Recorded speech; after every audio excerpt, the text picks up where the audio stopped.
चंबल घाटी के बिहड़ का पानी इंसान को बागी बना दिया करता था।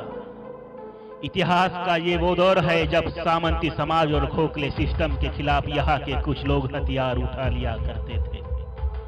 भीड़, मुरैना, शिवपुरी, दती, गुना, इटावा, जलौन, ये वो जमीन है जिस जमीन के दामन में जुल्म की दुनिया के नामालूम कितने ही खूनी किस्से दफन थे, जो जाति और जमीन की जंग अपनी ताकत से जीतना चाहते थे। बस चंबल के हवा में फैली बगावत की यह बारूदी गंध वक्त के साथ तो खत्म हो गई, लेकिन पीछे छोड़ गई कुछ अनसुने इतिहास। आज ऐसा ही एक अनसुना इतिहास मैं आपको बताने जा रहा हूं, जिनके खौफ से चंबल के जंगल का पत्ता पत्ता कांपता था।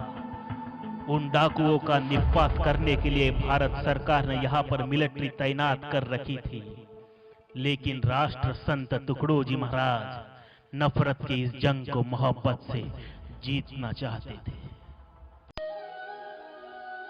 नफरत की इस जंग को मोहब्बत से जीतकर राष्ट्र संत तुकड़ो जी महाराज इन डाकुओं के जीवन में आदर्श की एक नई सुबह लाना चाहते थे। हाथ में हथियार लिए बगावती तेवर को अपनाने वाला इंसान तो डाकू है, लेकिन मीठा बोल करके विश्वासघात करने वाले मीठे ठग क्या डाकू नहीं है? ब्लैक मार्केटिंग करने वाले मुनाफाखोर व्यापारी क्या डाकू नहीं है? और रिश्वत लेने वाले दलाल अधिकारी अफसर भी क्या डाकू नहीं है? झूठे मुकदमे चलाने वाले डॉक्टर भी क्या डाकू नहीं है? इंसानी जिंदगी की कद्र भूल जाने वाले और पानी का इंजेक्शन देने वाले डॉक्टर क्या डाकू नहीं है? धर्म की असत्य व्याख्या कर दान लेने वाले बुआ महाराज भी क्या डाकू नहीं है? बल्कि मैं तो कहता हूँ यह डाकुओं के भी डाकू है। गौर से देखेंगे तो नजर आएगा सारा भारतीय समाज आज गुंडों से और डाकुओं से घिरा हुआ है। ये धर्म गुंडे, राज गुंडे, लोग गुंडे बढ़ गए, घुसखोर गुंडे, चोर गुंडे, साव गुंडे चढ़ गए, व्यापार गुंडे, प्यार गुंडे, बात गुंडे अड़ गए, सब जगह गुंडागर्दी से राज ठंडे पड़ गए।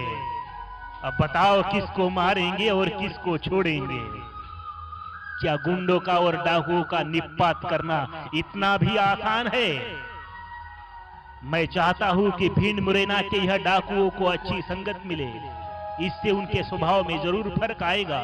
विशुद्ध अंतकरण से समाज के कुछ सज्जन लोग उनमें मिलजुल कर रहने लगे, उनकी मोहब्बत को हासिल करें। इतना ही नहीं बल्कि राष्ट्र का धन तो सबका धन होता है। इस धन से इनमें उद्योगों की निर्मित की जाए, जिनसे इनके स्वभाव में कुछ फर्क आएगा। इस बारे में मैं मध्यवर्ती सरकार से जरूर बात करूंगा। अगर इनसे भी कुछ फर्क नहीं हुआ तो हम शासन से भी काम लेना जानते ही है। महाराज जी के निस्सिम भक्त और नामी प्रचारक भाई सुब्बाराव उन डाकुओं से मिलजुल कर रहने लगे, मोहब्बत हासिल कर ली उनकी, और फिर मालूम हुआ कि इतने भी गए बीते नहीं है यह डाकू जितने कि हम समझते थे।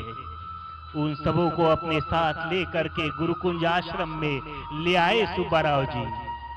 दुर्भाग्यवश महाराज जी का देहावसन हो चुका था, लेकिन गुरुकुंज आश्रम के कण कण से उन्हें राष्ट्रभक्ति की प्रेरणा मिल रही थी। यहाँ से सेवाग्राम आश्रम में जाकर के अहिंसा की शिक्षा ली।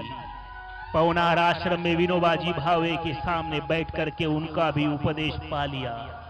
हाथ में हथियार लिए खूनी खेल खेलने वाले यह डाकू कुछ ही दिनों में शांति, अमन और अहिंसा की बातें करने लगे।